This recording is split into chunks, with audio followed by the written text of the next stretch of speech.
faly miarana antsika rehetra indray ny tenako ry havako malala amin'izao ora sy fotoana omeny tompo antsika izao indray. Misaotra ny tompo isika any amin'izao satria zavatra rehetra dia avy aminy ary tsy misy izay kisendrasendra miaraka amin'ny tompo fa matoa ataony ao anaty ny teniny dia tiany ambara. Andao isika raha hivavaka ny amin'izany ary hivavaka tsika saotra dia rahalaza no atolotra anao ry Kristy zokiny malala. Misaotra indray Jesosy fa te-hiteny indray ianao amin'ny alalan'ny mpanomponao amin'ny olona izay miheno izao audio izao dia mitenena raha tompo mba tena hitondra fiainana ho an'ny tsirairay avy satria izany no tianao ho an'ireo olonao dia fiainana be dia be Jesosy dia mitenena amiko, mitenena aminay fa voninkenanao izahay. Halleluia, amen. Mandrakariva ry havako rehefa mamaky ny tenin'Andriamanitra dia mangataka ny fanahiny hanazava. Rehefa namaky ny asan'ny apôstôly toko 7:20 dia namakimaky ny fiandohan'izy io tamin'ny alina ry havako malala dia tsy navita namaky hatramin'ny farany.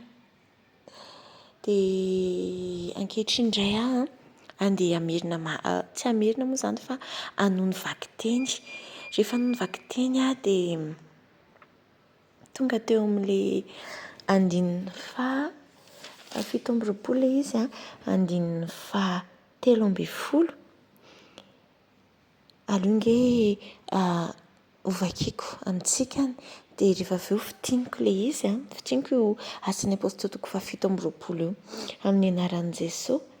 Ary raha nitsoka malemy ny rivotra avy any atsimo ka natao mifefana hazo izay niriny izy dia niala teo izy ka nandalo akaikikaiky ny Kreta. Izay fotsiny ihany voavako ry havako malala dia tsapako nambara tato anatiko tamin'ny alalan'ny fanahin'ny tompony hoe tahaka izany mihitsy ny fomba iainan'ny olona izay mieritreritra ny hoe mitondra ny fiainany araka ny eritreretiny sy araka ny mahamety azy. Ohatran'ny hoe saoty be ary havaka fa tiako tantarana tahaka izany ny tenen'ny tompo izany ny zavatra nisy dia izao ny fandehan'ny tantara amin'ny asan'ny apôstôly azafady toko 7:20 ry havako.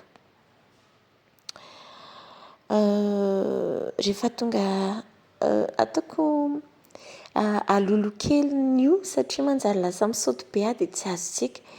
Rehefa tonga tamin'ny tany Jerosalema Paoly dia nisamboriny io ilay izy dia nitsaraina sy ny toy izany dia hoe ho tsaraina any amin'ny Kaisara izy dia hoentina any Roma. Dia entina any Roma izy izany io mandeha an-tsambo zareo dia be izany ny olona nitsaraina miaraka aminy misy kapiteny ao raha ataontsika tsotsotra dia hoe nandeha sambo zareo ho any Roma dia be ny prisonnier ho tsaraina any Roma dia ao ny mpiandry prisonnier ao ny kapitena ao matelot sy ny rehetrarehetra rehefa mandeha sambo. Dia niteny i Paoly satria izy moa mpanompon'Andriamanitra dia ny tompo mana fiandrasana amin'ny tompo izany dia mifanahy ny tompo miresaka amin'ny teny aminy.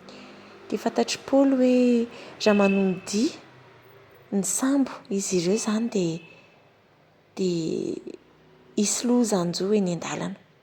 Dia niteny kapitena izany ny Paoly hoe tsaratsara raha mitoetra eto tsika fa manjary indreo misy lohan-janjo antsika.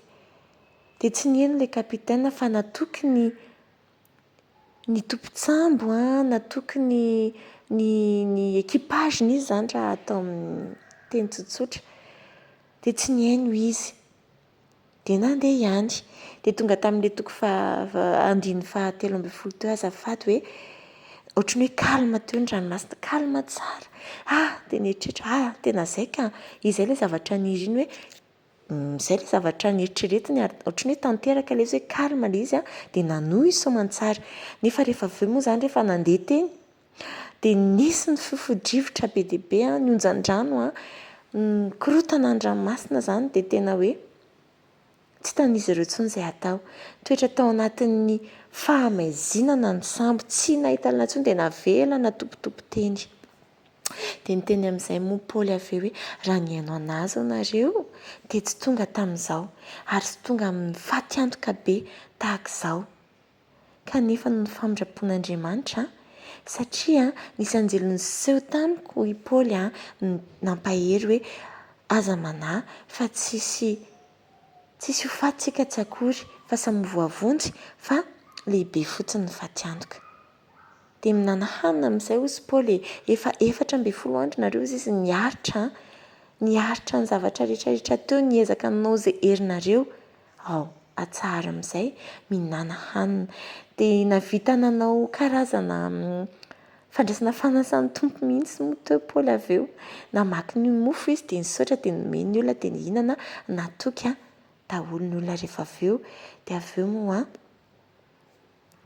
tonga soamantsara amin'ny tany izany ny sambo na dia efa vakivaky aza dia voavonjy avokoa ny rehetrarehetra.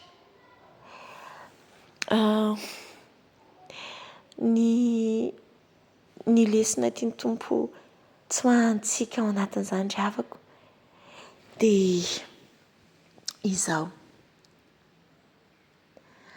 Isika tokoa rehefa tsy mihaino ny feon'Andriamanitra fa mieritreritsika mahay mitondra ny fiainantsika araka ny eritrerintsika dia ohatry ny tahaka ny io amin'ny Asan'ny Apôstôly 7:20 ny zavatra manjo.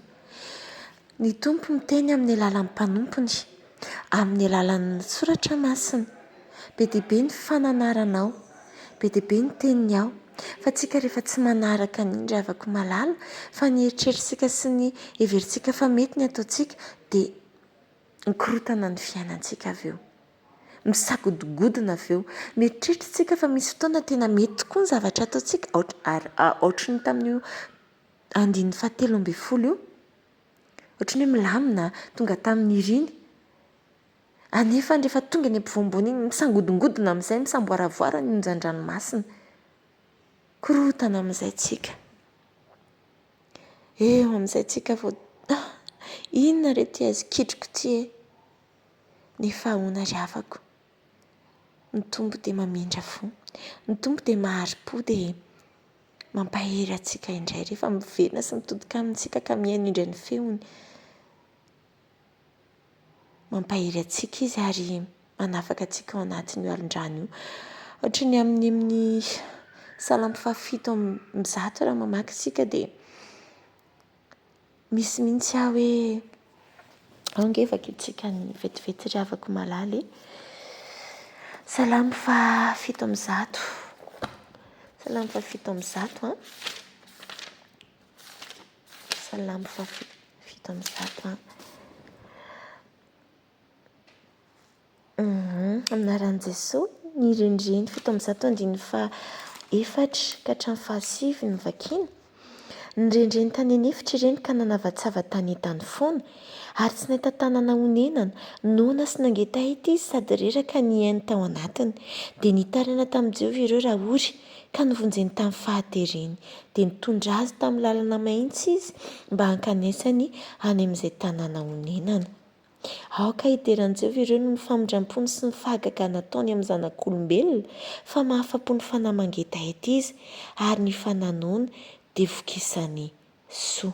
Tizakely anie hoe inona mety antony nahatonga azy potraka izay nipetraka teo maizina sy nialoko ny fahafatesana voafaty paorina sy vy satria nandany tenin'Andriamanitra sady naniratsira ny anatry ny avo indrindra.